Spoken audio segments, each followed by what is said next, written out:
who or what gives you inspiration?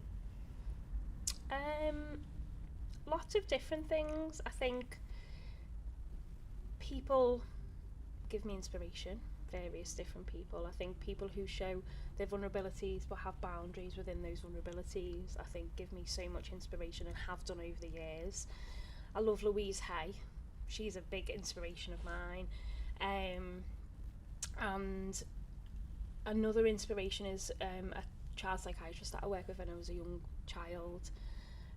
I always said, after doing work with her, like, I'd love to be a child psychologist, and I've said that since I was a little girl. And I think there's lots of other inspirations out there. I think, you know, but one of the main ones is Louise Hay. I think a lot of my healing came from her practices and the things that she taught. And another huge inspiration is Sandra, who runs the Hope College of Crystal Healing. She really helped me, without even knowing, understand layers of myself that I hadn't quite understood. And I was able to learn and understand that the effect and the intention around crystal therapy, and I'm very, very inspired and thankful for that, because the way I'd learned before wasn't that way.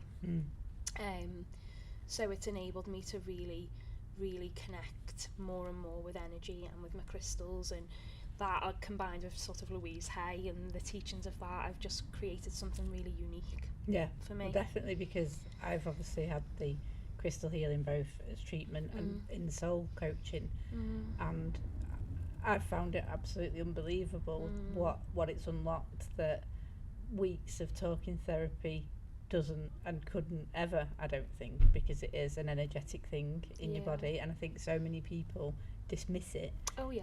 And call it woo-woo or whatever. The woo-woo stuff. Yeah. Yes. But, you know, as I think you always laugh, because I'm always amazed, like, when we get the pendulum out and measure your chakras and your energy, and I'm like, look, I can see it. I can literally see it, and seeing is believing, isn't it? Of course it is, and that's one of the most simplified practices, is that it's such a simple practice to do, but it's such an effective practice to do. And working with a pendulum and a simple, like, formula of how to sort of identify where our energy is at is so, it's life-changing, because you can physically see it. I mean, I've done retreats and work with people in groups and courses and things before, and I remember a few weeks back I was working with someone on a retreat, and we're working with their energy, and they're a doctor, and, you know, they're very much like the science side, very open, don't get me wrong, very open and very respectful of the holistic world, but they were absolutely gobsmacked by the results and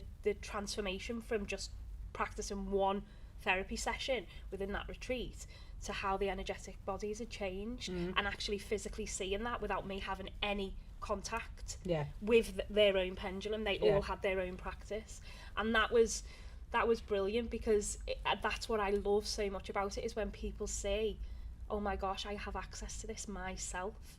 And that's what I like to teach people. So I guess that moves on to then how you'd like to inspire other people. It is, to me, I won't answer for you, but it is that empowering other people to take control of their own energy. Yeah, I think you've got your emotional well-being, I think you've got your physical well-being, and then you've got your energetic well-being. And we spend a lot of time on our physical, a lot of time on our emotional, but if the energetic isn't aligned, there's never going to be that smooth sort of balance in life. And inspiring people to explore that and have fun with it. You know, it doesn't have to be serious. You don't have to run around your bare feet on a beach naked, or, you know, you don't have to, you know, all that sort of, what do you call that word? The stereotypical sort of woo-woo stuff. You don't have to do all of that. Like, I'm the most not normal person, live a normal life, love a Prosecco, love a glass of wine, love going out with my friends, love being a bit bonkers, but I also have all of that included in my life, all of that woo-woo stuff that adds additional and amazing value to my everyday living.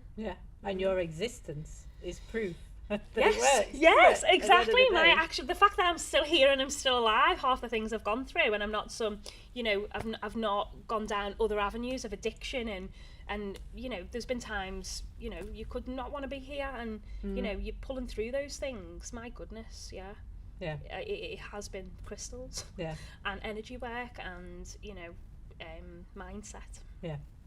And I guess now you can pass that on to your daughter as well. Yes. Which must be really nice. It is.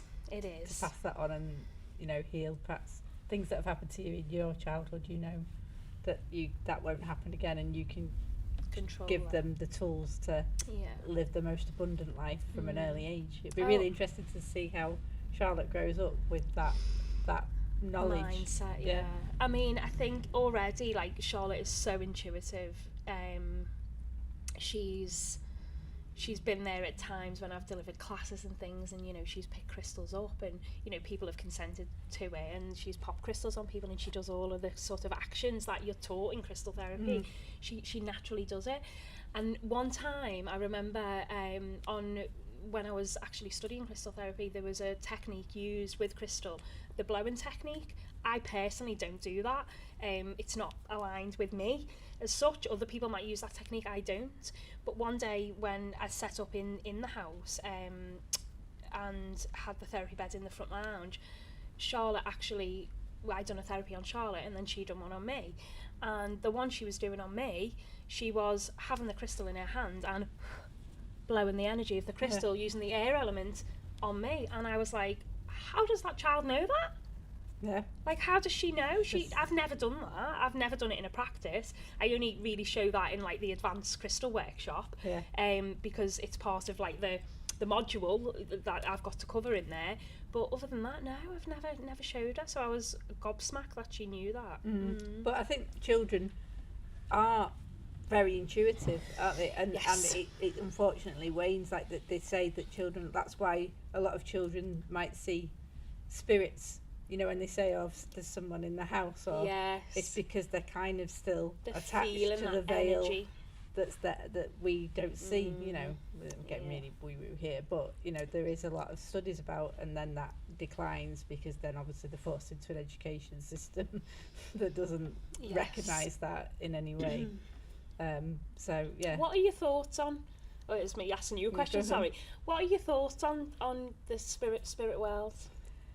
Just out of interest. Well, I definitely believe that there's an energy, there's a residual energy left from people who've passed, and I know that obviously through our soul coaching, my dad died 15 years ago, and I didn't really get a chance to grieve for him in the immediate aftermath, and a big part of my healing in that soul coaching was to do that and feel his presence, and I felt his presence so intensely, but in a really nice, positive, comforting way.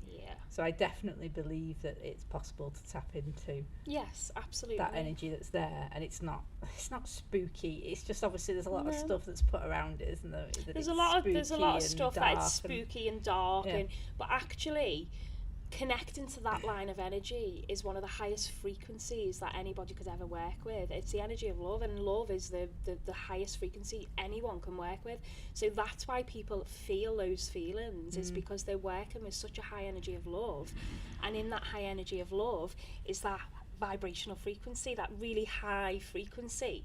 And it's that frequency in which connects. And there's obviously different ways of connecting, but it's based on choice, and if you choose to connect in a loving and an intentional way, you'll never face anything dark. Whereas if you choose to not understand the actual process and actually look at it like negatively and go for readings, and, you know, it's like tarot and things, like, I'm not really a big fan. Well, I think there's a lot of people. I work with angelic cards and things like that, but tarot, I think, you know, and there are people out there, you know, oh, don't drive a red car, you know, oh, you're going to meet someone called John. You're obviously going to go and look for someone called bloody John, and you're going to go and never ever buy a red car or a yellow car or whatever it says. But because you create your own destiny. I don't necessarily believe somebody can tell you what's going to happen in your future. No. I believe you create that yourself. You create your own destiny. However, I do believe in angelic guidance along the way. Yeah, absolutely. And I felt it, and I experience it every day in what I do. So yeah, well, that's the thing, because I think the times when I've in the past gone, oh, I wish I could talk to Dad about that. And I think now I go, well, I can, because I know that his wisdom is in me. Of course. So that I will, when I ask myself a question, he's answering as well as I am. But it's like that intuitive wisdom. So, and that is, it's a powerful thing to be able to draw on. And I think when you journal as well and you're connecting with yourself, and you know you're looking for answers, or you know if there's something weighing on your mind, or there's something that, you know, a decision that you need to make that you're not sure about, and there's that one person that you would usually go to that is no longer here, and it's sad, and you know you're missing the presence and that guidance. Journal, write, you know, put a lamp on, look out the window, you know, make the setting calm and content, and just ask. You know, you don't need to say out loud, come and give me answers, you know. just write, you know, I need support, you know. And believe me, when you start clearing the mind and you start writing things down, things will begin to be noticed within your thought process, and little ideas will drop in when you create that space, and that's coming from somewhere. You know, so I think you've just got to trust the process. And listen to the signs. Listen to the signs and be open-hearted.